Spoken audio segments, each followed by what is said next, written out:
People all around the world love sport. From playing ball in the backyard through to the Olympic and Paralympic podiums, the majority of the world's population play, watch and enjoy sport. Steve Dart from Play Hard Sports gives listeners the chance to meet people from across the world of entertainment, sports and business who are affecting the way international sport is unfolding. So, with the combination of technology, passion and great people wanting to tell their story, it gives rise to Play Hard Sports Behind the Games podcast. On today's podcast, we welcome Fraser Gehrig, co-founder, managing director, the Tuff Turf Group. Tuff Turf specialises in synthetic grass for residential sports and commercial applications. Pioneered by St Kilda football legend Fraser Gehrig and Tanya Hall back in 2009, and having evolved from small two-person startup to a fast-growing company employing over 40 people, all in less than 10 years. The rise of the Tuff Group is continuing to be a major player in the synthetic turf industry. And Ned Coten, marketing director in Prevo, and marketing and brand specialist for the Tuff Turf Group. Ned, I read a bio recently and stated that you're a man on a mission.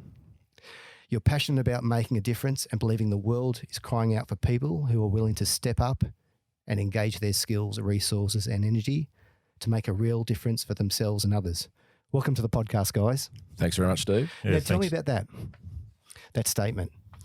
Look, I think that, we're living in an interesting time in the world. I think that there are, there's obviously the world has a lot of challenges with global warming and leadership and, some of the things that we see happening. And I just believe that, we all, if we have the capability, have an opportunity and a responsibility to step up and try and make a difference. And certainly that's what I try to do in my own way.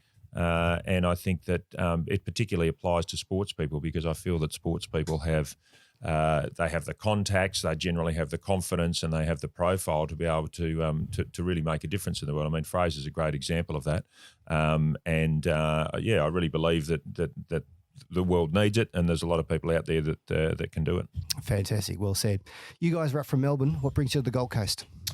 Well, we've got a base in Ormeo, warehouse facility and office facility, and we do quite a lot of works up here. We've done a major project last year at Moreton Bay Sports Field where we put in a FIFA pitch. We do quite a lot of other works here, as well as the retail section of our business is Bunnings, so we supply them nationally and New Zealand with all their synthetic turf products and accessories. So we're on a fact-finding mission and meeting with plenty of different potential customers and new clientele. Fantastic. Fraser, you're well known as an ex-AFL football star, but you're now the co-founder and director of Tuff Group. It's known your interest in synthetic turf grew as a result of lost playing time to injury and a need to find safer playing surface for sport. Tell me about that. Yeah, a little bit of that. I mean, I grew up in a country area where it was either there was too much rain or not enough rain. Yep. So the ground was either too hard or too muddy. So I grew up playing on those sorts of surfaces. And I guess the great thing about synthetic turf is it's an all year round solution for sports fields. You can use it sort of 3 or 4 times more than what you can a natural field. And we're certainly developing new and better techniques to build base construction, and the products are getting better and better all the time. So synthetic turf's not the option for everything. We also do acrylic, rubber surfaces, natural turf, potentially hybrid in the future. So there's lots of different options there for clientele. That's great. Let's go back to Murray Bush Rangers, based in Wangaratta, Victoria. How were you as an early player? Were you a good standout player back in the day? Oh yeah, I was always lean and tall and fairly fit. Country boy, so we developed some probably bad habits early. Dad was fairly social and didn't mind letting you have a drink at 14 or 15. So I grew up playing senior football at 15, and became a man fairly quickly, I guess, even though I was the youngest in the group. Loved my time in Albury-Wodonga growing up. I had a crack at everything, which is hopefully the way I'll be a father to my daughter. Did football, tennis, basketball, BMX riding, athletics a little bit. So I athletics and sport in general was your lifestyle, really. Yeah. Every weekend and after school was revolved around sport. So loved it. And what do you think now with kids? How they've got all these technical devices and iPads and stuff. How do you feel? What's your view on that? Yeah, it's challenging. Yeah, I've got a 6-year-old and screen time. Yeah, screen time's a big thing. I mean, she's certainly very active and loves. Taking Dad on and beating him in a number of things. So, we certainly try and get her outside all the time. And, as I said, trying to give her a foundation in sport and just see whether she likes it and whether she wants to continue doing it or whether school work's more a thing or whatever it may be. So it's her decision, but we'll certainly give her a little nudge in the sporting direction. Sure. Tell me a bit about your family. I've got a partner who's the partner in the business as well, Tanya. Okay, so we've got a 6-year-old together, and we've also, Tanya previously had 3 children who have become, as much as I've been a father figure, one's 24, one's 22, and one's just turned 18. So I've been with them for 10 years as well. So I've been the secondary dad, but also a mate as well. Especially, the older one has got a lot of similar interest to me with the UFC, and we're both avid Liverpool supporters, and we've travelled around the world following them in recent times, which has been good fun. So I really enjoyed it, enjoying life at the moment. I can imagine you'd be a good father. Well done. Just want to talk about as coming up through the ranks, you played 115 games with the West Coast Eagles. Any special reason for the number 7 jersey back in those? No, Mick Moldhouse was a country Victoria guy as well, from Ballarat originally, and him and I had a really close relationship. I think we still have. We don't keep in contact now, but a lot of water's passed under the bridge. But Mick sort of took me under his wing. I was the first 17-year-old kid to go to Western Australia at the time, out of the draft system, and it's really, I think Craig Turley left a year or two into my career at West Coast, and the number became available, and Mick just offered it to me, and generally you don't say no to Mick, so I just grabbed it and ran with it. Sure. What was one of the things you took away from that time with Mick? Was there one special thing that he's obviously said to you and you're like, kept that on? Mick's, there's a couple of memorable incidents that we had. Usually if you piss Mick off once, you never got to piss him off twice because he would have pissed you off. So it's I was fortunate enough that I did upset him once, and he stuck with me. But as I said, he took me under his wing. I was a young kid, and he was, I wouldn't necessarily say a father figure, but he guided me down the right path. The best thing with Mick is he's a people person. We'd come to Melbourne from Western Australia and play games, and he would target mum and dad and my sisters, and make sure that he said hello to them every week that we went there, win, lose or draw, and made them feel a part of it. And not every coach I've had has done that. Can become a real business, and but Mick's certainly big on the family side of the things, and that was probably the best thing about him. That's great. In 2001, you joined St Kilda Saints. You played a further 145 games, which is remarkable. There you were wearing the number 9 jersey and known for the G train. You're a standout player, but one day you kicked 10 goals against the Kangaroos in 2004. Relive that day.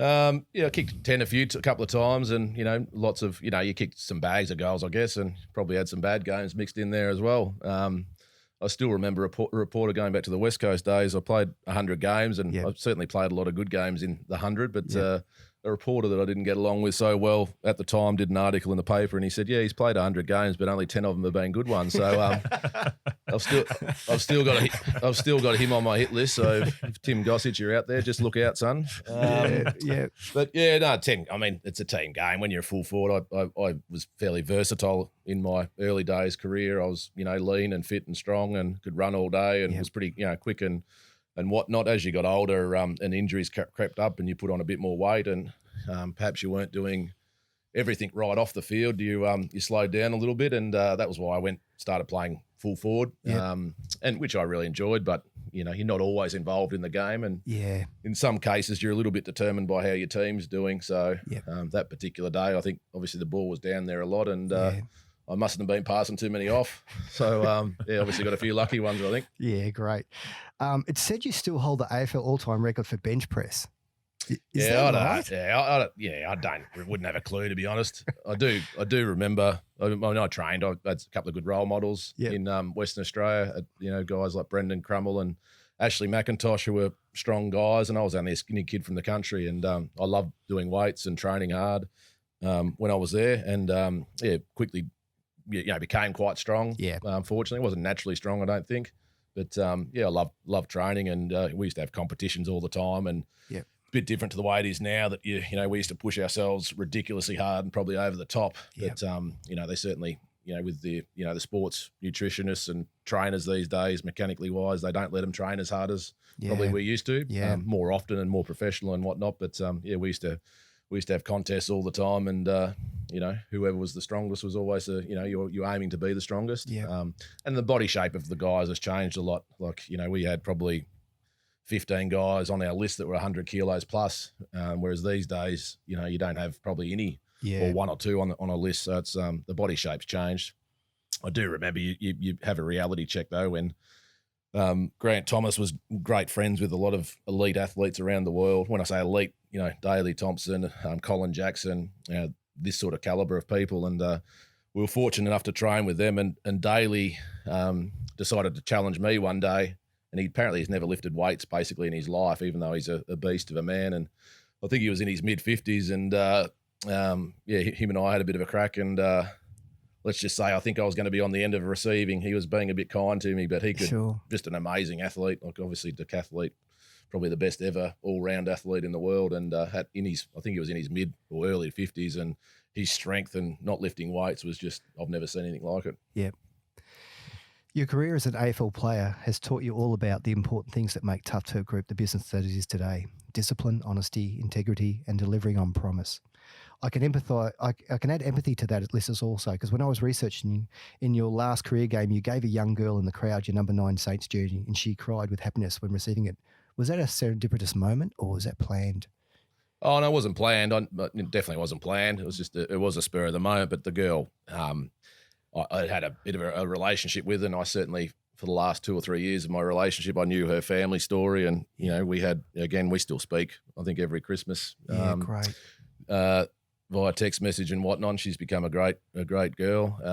We had a pretty close relationship, and I'd always say hello to her before and after a game, and her family and so on. So and I had a couple others in the cheer squad. It was probably the real differential between West Coast and St Kilda. One's a extremely successful club being West Coast, and one's been through a lot of hard times, and St Kilda supporters are.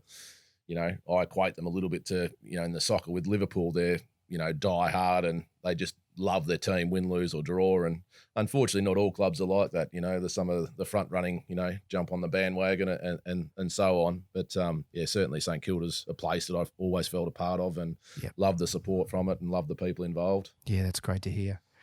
Which year did Tuff Turf actually do the retail range of products in the Bunnings? We've been with them for about 8 years now, so it was a slow burn to start with. We had plenty of other suppliers that were doing the same thing, and I think the thing that we would like to think sets us apart is our relationship. We try and treat every store as an individual customer, so we bank on our service being really high.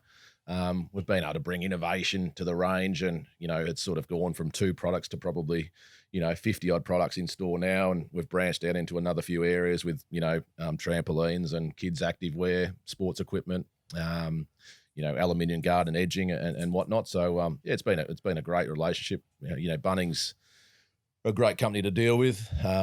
They're challenging, which is great. You're always on the edge of your seat, but you're never fully comfortable, but you've also got their backing at the same time. So we've loved the relationship. We've recently had them in Asia on a trip to visit our manufacturing sites that we're involved with over there, and can't speak highly enough about them. That's fantastic. What's your determination with the Tuff Group to drive such a high brand growth? Like your principles. Tell us a bit about your values and principles for your brand. Yeah, as you mentioned, it's about honesty and integrity and respect, and delivering on what we say. I think the industry as a whole, there's been a lot of issues with delivering on quality, and when people or clubs or councils or individuals spend money on sporting facilities or backyards or whatever, they want to know that they're getting something that's there for the long term and it's going to stand the test of time. And I think sometimes in Australia we haven't always done, people haven't done the right thing. We're about trying to set new standards in the industry, and if you're going to offer 8-10-year warranties, then you want the product to last 15 years. And that's what it's all about, getting bang for your buck, and as I said, longevity of what you offer. So we're certainly trying to be innovative. I think our goal now and bringing people like Ned and setting up a board in the last couple of years, it's really about driving construction of sports facilities across the country, really, and setting new standards that can be, hopefully everyone else will jump on the bandwagon as well. So we're going to completely lift the range, in terms of the construction and the quality of the product. Yeah, well, I saw your website. You've had a new brand launch there, and obviously you bought guys on like Mal Coots, so you've got some really good resources around there as well. Yeah, I think we've been fortunate that we've been in the industry for 10 years now, and we've been able to, I wouldn't say I certainly think we've probably picked the eyes out of the industry in terms of got some of the best people in the industry. And as much as we're 10 years old, one of the best employees we picked up was 60, a couple of years ago. And the experience of having 20 or 30 years knowledge and experience of building, bowling greens and, FIFA pitches and natural fields and, large tennis complexes around Australia, it's absolutely gold. So I think the combined experience of our team, our senior construction team and installation team is probably 250 to 300 years. Yeah, right. So as much as as much as the company's still young, the experience is great. Metric. Yeah. In 2016, the Tuff Turf range launched into New Zealand and United Kingdom. How was that feeling when it went sort of international? Yeah, it was obviously Bunnings bought out Homebase, or Wesfarmers was heavily involved with the buyout of a similar brand over there. We had great sales for a couple of years, and it was an awesome experience travelling to the UK. And we did a lot of research through Germany and some other places on how the retail market, or it's almost like the trade side of Bunnings equivalent, whether it be Obi or Bauhaus or Homebase, how they operate. It was challenging times, I think, for Bunnings. They probably may not have ticked all the boxes before they left and thought it would just happen. But the market in the UK is certainly different. It's a short selling season with the weather conditions, and it does make it difficult to have it the same as Australia. Yep. And it wasn't the same as Australia, and hence why they pulled out pretty quick. But I think credit to Bunnings and Wesfarmers, I think they realised that they dipped their toe in a bit too quick and they pulled out very quickly. So it was a quick decision, and I acknowledge that. I think it's a great thing that they did make a quick decision. Yep. Wasn't working, probably wasn't going to work in the long term, and they cut it off pretty quick. New Zealand's, it's obviously close to Australia. It's similar in the way they conduct things. There's a lot of sports facilities over there. There's a lot of interest in synthetic turf essentially as well. It's a market that I'd certainly like to go further into and set up there one day. But it's bit by bit, and we certainly enjoy our time. Mal's actually over there at the moment. Yeah, great. Chasing up a couple of sporting projects. So he's getting his frequent flyer points up. Yeah, fantastic. Yeah, he's a good man. In 2007, you completed the largest sports facility in the Southern Hemisphere. What was that project?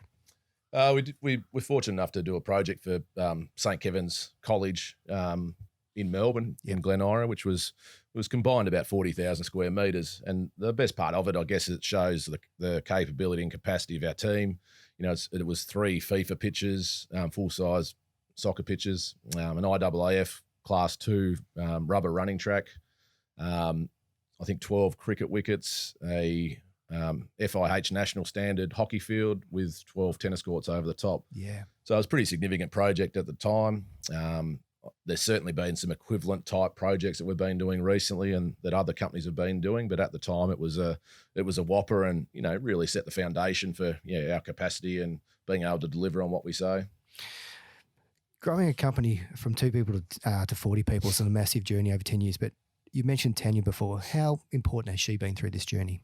Yeah, extremely strong, as important as anyone. It's we're actually nearing 60 people now, so it's across all the divisions of the company. I mean, we certainly do retail, but we do residential, light commercial, major commercial, and maintenance. So it's become a solid business. Tanya really is the chief of Bunnings, really, the retail space, and that is a big part of the business. It's probably half the business, to be honest. Yep. And her and I initially, we were the ones making up the pallets and doing everything in house. Yep. So you're across everything. We certainly weren't the best at every part of the job, and hence why I certainly like the adage of, you successful business people out there that say employ smarter people than yourself. And fortunately, we've been able to do that. And, they've taken some of the weight off our shoulders, and, some real expertise in, the engineering side, the design side, certainly the marketing and promotion side. We're still both very hands-on, but, I guess we've become more managers, and the office door's a lot more open, and when you're not a great communicator, that can be difficult because you're talking all the time. And Tanya's very good at that. I'm developing, I guess, and but we've become a pretty good team, I think. Yeah, mate, you're doing really well. Well, look, that leads me to introduce Ned Coten. You hold an MBA in the University of New South Wales and current Vice President of Basketball Victoria and the Chairman of Basketball Australia. Tell me about that, Ned. Yeah, so I was like Fraser, grew up in the country, but and similarly played a lot of different sports. I tell people I had a tennis racket, a basketball, a football, and a bike. and that was my entertainment. And I've sort of played a lot of footy, but followed the basketball path and went to the AIS and ended up in a national junior team, but never really. I realised fairly early on I wasn't going to have the success in sport that I would have liked to have had, and sort of made a decision that I should go down the sort of the business path, I suppose. And so I always wanted to maintain it, again in line with sort of giving back and trying to make a contribution. I've always been involved in. As a volunteer in sport. I worked professionally in sport for a while. But I think that, my, the roles in basketball have been, and certainly my current sort of chairmanship of Basketball Australia is really about giving back. The sport's given so much to me, like Fraser and his footy, we were just hearing about. It's all about the people, and it's all about trying to make the world a better place through, allowing kids to play. And really that's my motivation about, leaving the sport in a better place. And often say to people, I don't really care if I'm the person who's the floor wiper wiping the floor, or the chairman or the president. It's really about leaving the sport in a better place. And so, I've just tried to bring the sort of the skills and experience I've had to the to the sport. And Fraser and I have known. I first met Fraser in WA, and I was always impressed by his he's a very humble guy for the success that he's had. I think you've heard today. I was going to say the same thing. He's very humble. He never talks. This is probably the.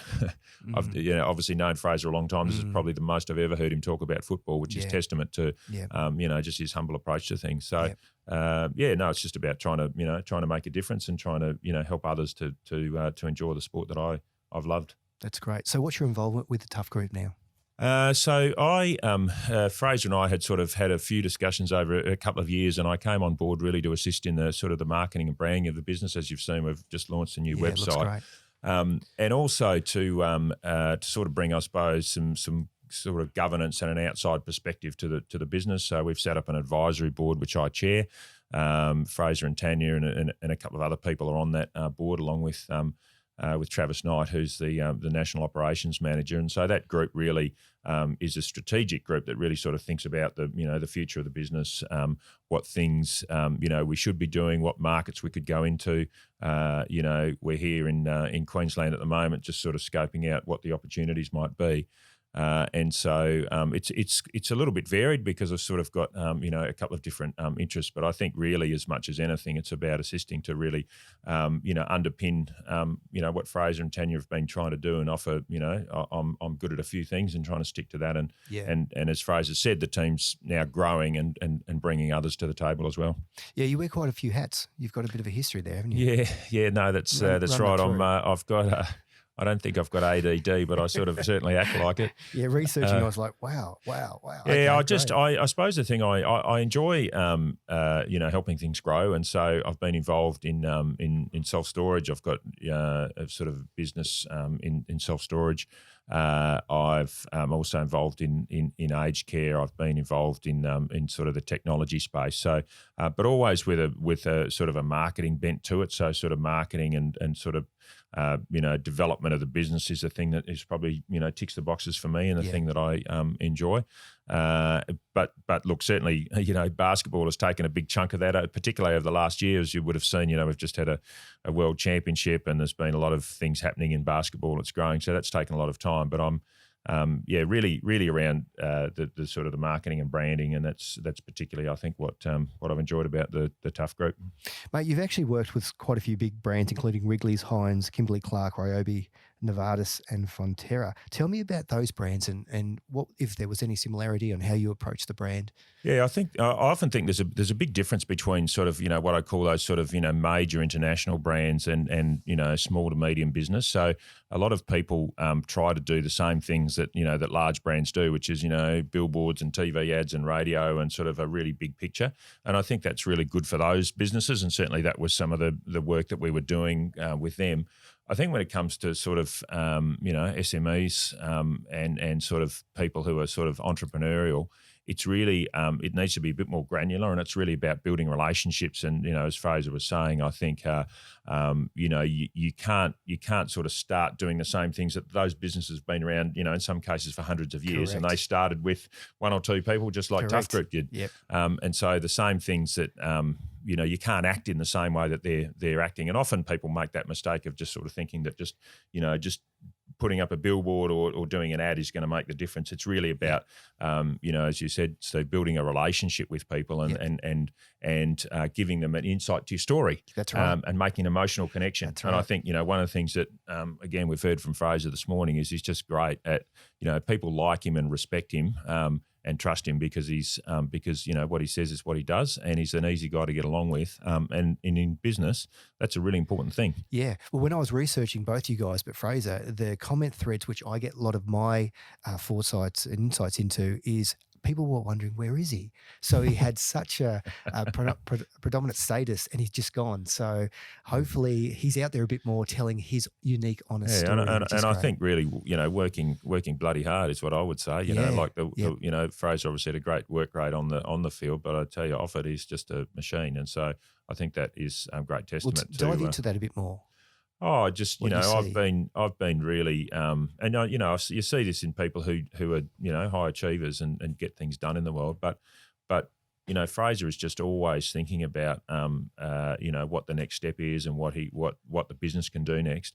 And the thing that I've observed is, he's not afraid to, he'll be out on the tools doing the same thing that he asked the 19-year-old kid to do who's just come into the business. Yeah, that's a legend. And I think that, Fraser can genuinely say that he can actually do, if there's any task in that business, he can do it, or in fact he has done it, because it's been grown from the ground up. And I think, and people really respect that. You see that in the office all the time. People respect the fact that they can't pull the wool over his eyes, and learning from, in this trip I've been sort of trying to learn about more myself about the technical parts of the industry, how much sand you have to put over the grass, where the infill should be, et cetera, et cetera. And it's been, fascinating, and Fraser knows it backwards. And so, again, you've got to be passionate about business. And I think that backstory of, playing on fields that were either too hard or too boggy, and then actually, taking a step to make a difference to do that is just fantastic. It's just really exciting to be around people who really want to make a difference in the world. And that's the thing I admire the most is just, doesn't matter if it's a good day, a bad day or whatever, it's just, the G train's still going. Yeah, that's great. Well said. Did you want to respond to that at all?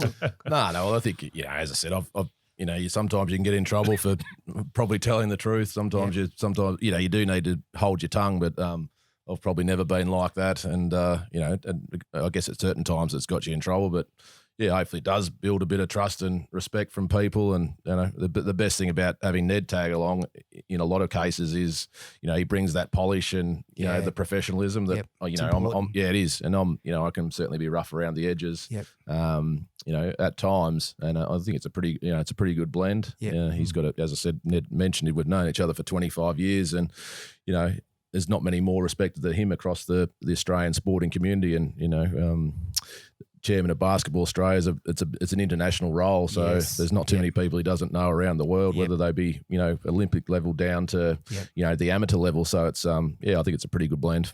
Now, you're actually authored a book recently, an online book. Yeah, so I've Tell done. me about that. So it's really about how sports and sporting organisations can build their profile through marketing, build their business through marketing, and so that's again, it was something I want to do. I really believe in in sort of getting information out there for people. I'm a big believer in a lot of people are very protective of their IP and sort of wanting to hold it within and sort of not sort of tell anyone. I'm exactly the opposite. I think that information really is cheap. Information's everywhere. You can go online and get all the information. What makes a difference is execution. And so it's one thing to know what to do; it's a different thing to know how to do it. So it was really about just trying to provide people with an insight in sport. And I really it wasn't really to make money. It was really just to give it away and to try and spread the word a little bit. It was actually fun to write. It took a bit of effort, but it was it was good. And I'm probably looking to do some more in the future. But it was it was a great experience. Where would people find that product? You can actually Google the book online. It's called Game Plan Marketing, and so if you Google that, you'll find the website and probably find it on Amazon as well. It does sell a few. In fact, the other day I got my author's check for about $100. I think they give me a couple of dollars every time one sells online. So I wouldn't say it's. I'm certainly not the next great novelist, but hopefully it's helped a few people. Great. It's interesting. One of the other board members is an ex AFL player, Trent Cummings, who's fairly heavily involved in the financial side of the business. His career was cut short by knee injuries and stuff like that, but he's at Fitzroy and West Coast, and we became great mates over a long period of time. And he's been writing a book for about 20 years, and we're waiting on it to release, but it's called The Life of an Ordinary Man. So look out for that one. What about you, Fraser? Do you reckon you got a book in you? No, because I always think, the footballers that I always cringe when they put the books out, because I really feel like their lives haven't been that exciting, and mine included. That I certainly love other. I'd let the public decide that. If you don't mind. I know. Yeah, I know what you're saying, but when I think when Harper was born and you couldn't get her to sleep, the first thing you'd do is pull out an AFL book, and it was that boring it'd put her to sleep straight away. So you'd read a couple of Matty Lloyd's pages and she'd be straight off. But I just find international sports, sportsmen, your Jordans of the world and your Tysons and whatnot, exciting and great to read those stories, your Ayrton Sennas and these sorts of stories. But to be honest, I just feel like it's a pretty insignificant, the AFL world, and I know that it's such a big sport in Australia, but I really can't follow the books, to be honest. Yeah, I think that if you delved into it, I've certainly been fortunate to hear some of the exciting stories from Fraser over a glass of wine from time to time. They definitely keep people interested, but I'm not sure if you could publish a few of those. Well, I remember talking to Mark Jacko Jackson. He's got heaps of stories, that kind of guy. Yeah, so. I still remember his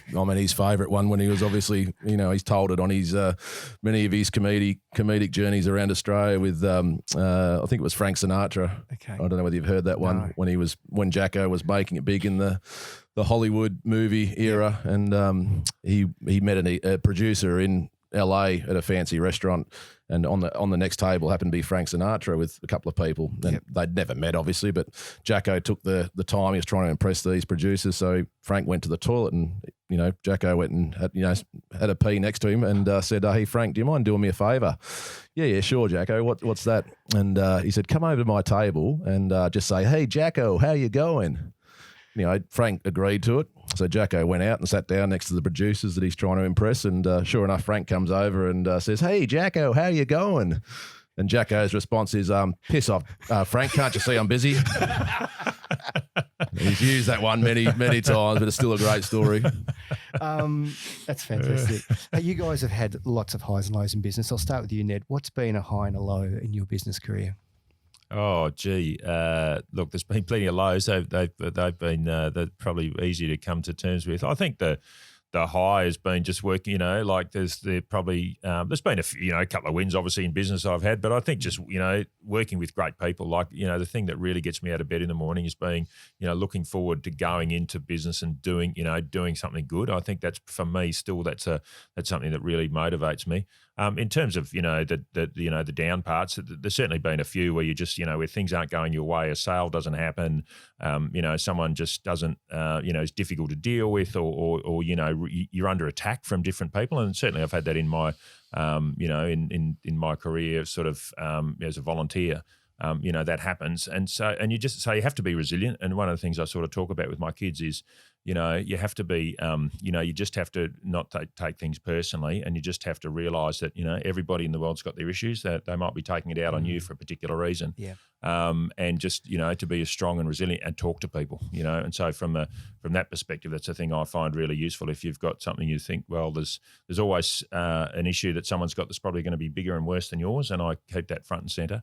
And just sort of talking and staying in touch with people, I think is important. But look, I love business, and I suppose the thing that gets me out of bed is just knowing that you can make a difference and work with great people. That's awesome. And Fraser, high and low to you? Yeah, I mean highs. I think I've only been in the business world for 10 years, and it's you're still learning every day, to be honest. I wouldn't say I've really got highs and lows. I mean, highs, I still get excited by winning jobs that, I genuinely feel like you deserve to win. And the lows are probably losing the jobs when you feel like you genuinely deserve to win. That's the right. So comparing, it's really, trying to alert the client to compare apples with apples and, deliver on what you say. And I think you're starting to get a lot more evidence of those in the industry that can do that and, potentially now those that can't do that. So you're starting to separate the good from the bad, which is only a good thing, I think, because it's going to lift the standards, nationally. And the end of the day, it's the end user, it's the kids generally, or the professional athlete or the amateur athlete that are using these facilities. And again, it's getting kids and people out from computers and tablets and games and, having a healthy lifestyle. I mean, I could do with losing 10 kilos at the moment as well. And, the obesity levels are going through the roof. So I think sport is, it's the key factor in, in people's lives and, living to your 80, to your 85 and, being happy at the same time. Yeah, well said. Okay, so what about a quick shout out to someone or some people that have been a big influence to you, Fraser, along the way? This is your opportunity to thank someone or who's made an impression in your life. Oh, well, one of my best mates is in Perth, who's, I call him a silly old fart, but he's a retired farmer. He retired when he was probably in his mid-30s. Came from Queensland, and as a person, I've learnt to probably party with him, but he's probably the most generous person I've ever met in my life, and his advice, he's old school in terms of he still carries cash. He doesn't have cards or trust banks and all that sort of stuff. He's a very successful been a very successful business person, and his philosophies. He's been the head of councils and organisations and committees and all that sort of stuff. So Peter Wills, in Perth, he's one of my best mates. As I said, he was probably the only 55, 60-year-old in partying in Perth nightclubs, and he was the one that was putting shooters in everyone's, But he's also got, as I said, his business acumen and his honesty, integrity, and all of that. He's we've become really close. Unfortunately, he's not healthy these days. He can't fly as much as he'd like, or can't fly at all. But he's one that I'd shout out to. Well done, mate. And Ned, anyone you want to give a shout out? Yeah, probably, like Fraser, probably my mother, actually. She, my dad died when we were very young. We were living on a station up in the northwest of WA, and so she brought us back down to the little country town Narrogin where we grew up, and I think has always just been a really really good influence on my life. She's 96 now. She's still in a excuse me, in an aged care facility in Perth, and still writes a letter a week to the Prime Minister just to or one of the politicians just to keep them honest. She sends she goes through the newspapers and sends the clippings out about either basketball or footy or whatever's going on to me, and I speak to her every couple of days on the phone, and she's just got great advice. She was when she was younger, after World War II, she travelled around Europe on a bike, her and a girlfriend, for 5 years. Which is a bit unusual back then. So, did a few things that were a bit bit different, and has always sort of walked to the beat of a different drum. But, just learned a lot from her, and just, been very fortunate, me and my brother, that she, that she just sort of really just always sort of, just kept us front and centre, I suppose, and made sure that we had a great upbringing. We never had a lot of money, but I always felt we had a fantastic childhood, and she continues to be a real influence. Well said, mate. Okay, I always ask my guests this. If you could place a call back to yourself at a young 20, what advice would you give yourself? Oh, well, I was probably always against. I was, we had all these leadership meetings and groups and all that, and again, that used to put me to sleep, and I was part of it for a while, and I really hated it, to be honest. I'm not a big meeting person still, but I understand that it needs to get better. I need to get better at it. I think I've got a short span. I get edgy and need to be on the move and doing things. So being stuck in a meeting for an hour or two can be difficult. Yeah.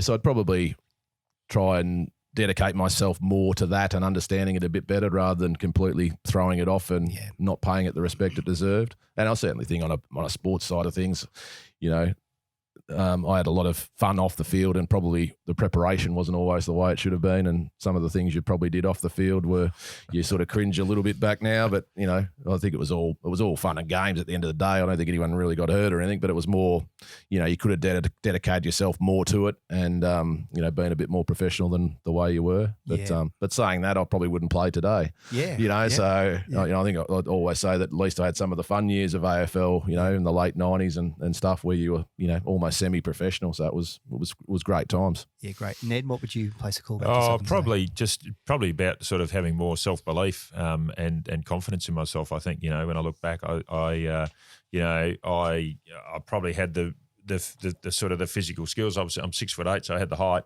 to sort of be better in sport. And I think it was probably, if I look back, it was probably just didn't believe in myself enough. And I think that applies to business as well. When you've got self-belief, no one can stop you really. It doesn't matter how good you are. It's all about I'm a strong believer that you live your life in your mind. And so, taking control of your mind and being able to really influence how you think, I think is critical. And I certainly didn't do that well early on. I've become a little bit better at it now, but yeah, that would, and it'd be the advice I'd give to a lot of young people. Just have a crack, believe in yourself. Go and do it. The world's a big place. There's lots of opportunity, and so that self belief, I think, is critical.